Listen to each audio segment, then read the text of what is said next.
ഇപ്പോൾ SBI പുറത്തുവിട്ട കണക്കുകൾ പ്രകാരം ഇലക്ട്രൽ ബോണ്ടുകൾ വാങ്ങിയ പ്രധാനപ്പെട്ട 30 കമ്പനികളിൽ 14 എണ്ണമെങ്കിലും കേന്ദ്ര സംസ്ഥാന അന്വേഷണ ഏജൻസികളുടെ നടപടി നേരിട്ടവരാണെന്ന് റിപ്പോർട്ടുകൾ പറയുന്നു. 2019 ഏപ്രിൽ 12 മുതൽ ഈ വർഷം ജനുവരി 24 വരെയുള്ള കണക്കുകളിലാണ് ഈ കാര്യങ്ങൾ വ്യക്തമാകുന്നത്. കേന്ദ്ര സർക്കാർ ചെയ്തു കൊടുത്ത ഉപകാരങ്ങൾക്ക് പകരമായി കോർപ്പറേറ്റ് മുതലാളിമാർ കൊടുത്ത പ്രതിഫലമാണ് ഈ പണം എന്നാണ് ഇപ്പോൾ ഉയരുന്ന പ്രധാന വിമർശനം. പുറത്തു വന്ന കണക്കുകൾ പ്രകാരം ഇലക്ട്രൽ ബോണ്ടുകൾ വഴി ഏറ്റവും കൂടുതൽ പണം നൽകിയത് സാന്റിയാഗോ മാർട്ടിൻ എന്ന ലോട്ടറി രാജാവാണ്.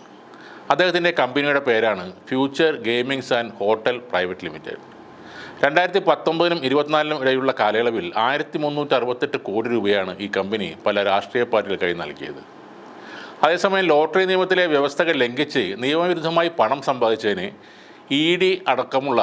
ഇഡിയും ആദായ വകുപ്പും അടക്കമുള്ള ഏജൻസികളുടെ അന്വേഷണം നേരിടുന്ന ഒരു സ്ഥാപനം കൂടിയാണ് ഈ പറയുന്ന ഫ്യൂച്ചർ ഗെയിമിങ്ങിനെതിരെ എൻഫോഴ്സ്മെൻറ്റ് ഡയറക്ടറേറ്റ് 2019-ൻ്റെ തുടക്കത്തിൽ കള്ളപ്പണം വെളുപ്പിക്കൽ കേസിൽ അന്വേഷണം ആരംഭിച്ചിരുന്നു. ആ വർഷം ജൂലൈ ആയപ്പോഴേക്കും കമ്പനിയുടെ 250 കോടിയിലധികം മൂല്യമുള്ള സ്വത്തുക്കളും ഇഡി കണ്ടുകെട്ടി. 2022 ഏപ്രിൽ 2-ന് കേസിൽ 450 കോടി രൂപയുടെ ജംഗമ സ്വത്തുക്കളും ഇഡി കണ്ടുകെട്ടി. ഇതിനൊക്കെ പിന്നാലെയാണ് ഫ്യൂച്ചർ ഗെയിംസ് കമ്പനിയുടെ മുതലാളിയായ സാന്റിയാഗോ മാർട്ടിൻ ഇലക്ട്രൽ ബോണ്ടുകൾ വാങ്ങിക്കൂട്ടിയത്. ഏപ്രിൽ 2-ന് ശേഷം 5 ദിവസത്തിനകം അദ്ദേഹം വാങ്ങിയത് 100 കോടി രൂപയുടെ ബോണ്ടുകളാണ്. ഇഡി അന്വേഷണം നേരിട്ട പല കമ്പനികളും ഇങ്ങനെ തന്നെ ചെയ്തതായി നമുക്ക് കാണാവുന്നതാണ്. 1000 കോടി രൂപയുടെ ബോണ്ടുകൾ വാങ്ങിയ ഹൈദരാബാദ് ആസ്ഥാനമായുള്ള മേഘ എഞ്ചിനീയറിംഗ് ആണ് രാഷ്ട്രീയ പാർട്ടികൾക്ക് ഏറ്റവും വലിയ സംഭാവന നൽകിയ രണ്ടാമത്തെ സ്ഥാപനം. 2019 ഒക്ടോബറിൽ ആദായ നികുതി വകുപ്പ് ഈ കമ്പനിയുടെ ഓഫീസുകളിൽ റെയ്ഡ് നടത്തിയിരുന്നു. ഇതിനുശേഷം ഇഡിയും ഇവർക്ക് പിന്നാലെ ഉണ്ടായിരുന്നു. പിന്നീട് ഏപ്രിൽ 12-ന് ഈ കമ്പനി 50 കോടി രൂപയുടെ ബോണ്ടുകൾ വാങ്ങിയിട്ടുണ്ട്. മാത്രമല്ല 2023 മെയ് 12-ന് കേന്ദ്ര സർക്കാരിൻ്റെ വക 14,400 കോടി രൂപയുടെ ഒരു കരാറും ഈ കമ്പനിക്ക് ലഭിച്ചിരുന്നു. 3-ഉം 4-ഉം സ്ഥാനത്തുള്ളത് ക്വിക്ക് സപ്ലൈ ചെയിൻ പ്രൈവറ്റ് ലിമിറ്റഡും ഹാൽദിയ എനർജി ലിമിറ്റഡുമാണ്. മറ്റൊരു കമ്പനി അനിൽ അഗർവാളിൻ്റെ വേദാന്ത ഗ്രൂപ്പാണ്. ഏറ്റവും കൂടുതൽ പണം നൽകിയവരിലെ 5-മതാണ് അവരുള്ളത്.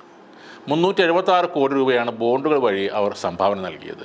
2018-ൽ ചില ചൈനീസ് പൗരന്മാർക്ക് നിയമങ്ങൾ ലംഘിച്ചുകൊണ്ട് വിസ നൽകിയെന്ന കൈക്കൂലി കേസിൽ വേദാന്ത ഗ്രൂപ്പിൻ്റെ പങ്കാളിത്തം തെളിയിക്കുന്ന ചില രേഖകൾ തങ്ങളുടെ കൈവശമുണ്ടെന്ന് ഇഡി അന്ന് അവകാശപ്പെട്ടിരുന്നു. കൂടാതെ 2022-ൽ കള്ളപ്പണം വെളുപ്പിക്കൽ കേസിൽ ഇഡി ഇവർക്കെതിരെ അന്വേഷണവും ആരംഭിച്ചിരുന്നു. പുതിയൊരു ട്രെൻഡിലേക്ക് ഇപ്പോൾ കാര്യങ്ങൾ നീങ്ങുകയാണ്. അല്ലെങ്കിൽ BJP അങ്ങനെയുള്ള ഒരു അവസ്ഥ ഉണ്ടാക്കിയെടുത്തിരിക്കുന്നു.